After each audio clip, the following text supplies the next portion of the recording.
Does this look familiar? Sitting in gridlock traffic, rushing from work to appointments, going to be late for dinner again. The road rage kicks in. This is the life we're used to. But what if life could look like this? An oasis of green parks, endless sidewalks, and empty roads. Impossible? Well, it's actually the concept behind the 15-minute city. 15-minute city, or the 15-minute neighborhood, is certainly something that's become very much, you can say, in vogue recently. Paris is working towards it, so is Barcelona and Portland, and now Vancouver also has a plan in place. Big new move number one was that we build a city where for all residents in the city, 90% of your daily needs are within a walking distance. When I put the closest grocery store in my GPS, it's more than a 30-minute walk away. But in a 15-minute city, I could walk to the grocery store, post office, doctor's appointment, gym, hair salon, dentist, you name it, all within, you guessed it, just 15 minutes. A solution not just for gridlock on the streets, but also for carbon emissions. In fact, the goals of creating a more walkable city were announced as part of Vancouver's recent Climate Emergency Action Plan. And the Vancouver Plan and Project team are already in the process of figuring out what neighborhoods should look like and how to translate that into land use strategies. Just look at your neighborhood and look at your walk score. The walk score actually just tells you how many good things you're a short walk from. Where we get really low walk scores are in the parts of the city that are largely suburban. And so there's some sections where, single-family homes are really far from a lot of retail.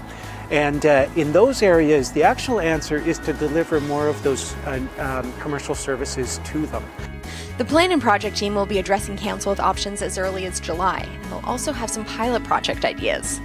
But for this plan to really work, you don't just need to change the city. To meet the environmental goals that the country, the province, and the city have committed to repeatedly, is to change behavior. So in Vancouver's latest Climate Emergency Action Plan, they announced new incentives to drive less, like connecting cycling and walking networks citywide in hopes that 80% of trips by 2030 will be made either by foot, bike, or transit. They also announced disincentives for driving, like implementing transportation pricing in the Metro Core and creating a carbon pollution surcharge on residential parking permits. But all of this takes some time. Cities change slowly over time because you actually have to build them. The team says they're looking at how to move Vancouver towards this vision over the next 30 to 50 years.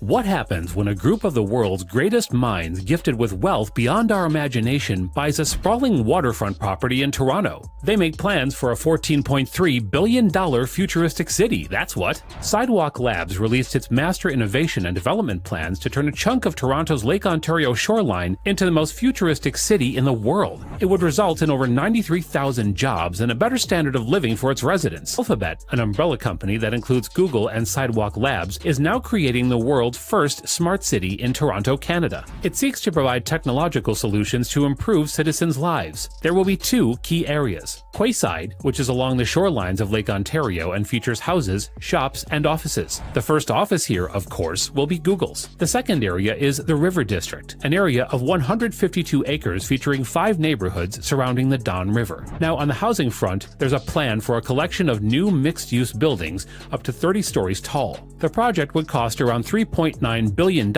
and would use mass timber and modular components made in the local factory owned by Sidewalk Labs. To get around, the city will have a $1.2 billion light rail extension, which would connect the neighborhoods to mass transit before the new residents move in. It would cut down on the need for residents to own a car, and it would be safe and affordable. Canada is known for its somewhat overwhelming winters. You've heard the jokes. Well, the hyper-local weather sensors would detect an oncoming snowstorm and heat up the snow-melting pavements. It would keep the streets clear for pedestrians and cyclists, as well as autonomous delivery robots. It's all going to be connected, heavily monitored, and pretty much self-regulating.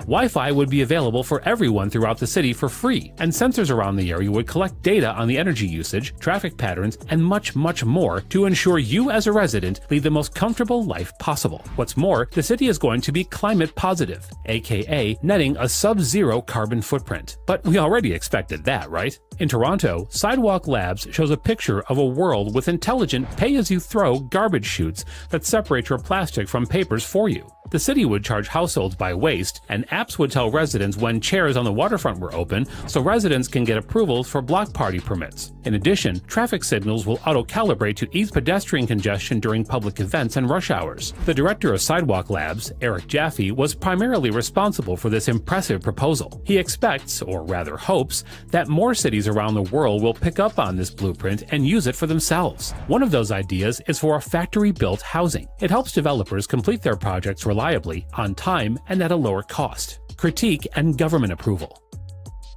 Before all that, though, government officials have to scrutinize and approve Sidewalk Labs' master plan. Or not. And don't expect the process to be a snap. Some of the major elements of the project have shifted over time, and so have the targets of the project's detractors. When Waterfront Toronto, the government-appointed nonprofit developer of Toronto's Eastern Shore, chose Sidewalk Labs to plan their smart city development, the most controversial point of the plan was the idea that a Google sister company planned to harvest data in public space. Over time, Sidewalk Labs was criticized for not revealing how they would use the data and who would control it, and for a while there, the Canadian Civil Liberties Association sued the government to stop the project. So sure, Sidewalk Labs dreamt of making a section of Toronto a futuristic city, the likes of which we've only ever seen in science fiction. But skeptics saw a darker side. Thousands of cameras monitoring streets, and data from every household being taken and used. This was one among many things their CEO, Sundar Pichai, had to testify about when he was called to Congress and pretty much grilled for 3.5 hours. For those reasons, and perhaps others, the Sidewalk Toronto project was abandoned in May of 2020 to give way for a new kind of city. As exciting as the new city would have been, we still lost the chance to have an internet-first community, which promised affordable internet and precise data on our carbon footprint and consumption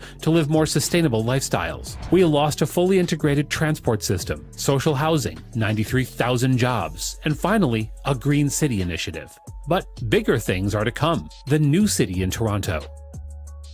Now, Quayside will have a new, different kind of development. The government called for proposals when Google and Toronto parted ways, and these new plans seem to center on affordability, low-carbon design, and an emphasis on local and minority-owned businesses instead of what some have called a dystopian nightmare. There's a lot to be done. So far, the plans only include glossy renderings of wooden skyscrapers and the integration of elements of Lake Ontario into parks and recreational areas. But one thing's for sure, it won't be a Google smart city. Would you want to live in a Google city? Let us know in the comments. And if you enjoyed this video, hit the like button and check out more on the Simply Tech channel. Thanks for watching, and we'll see you next time.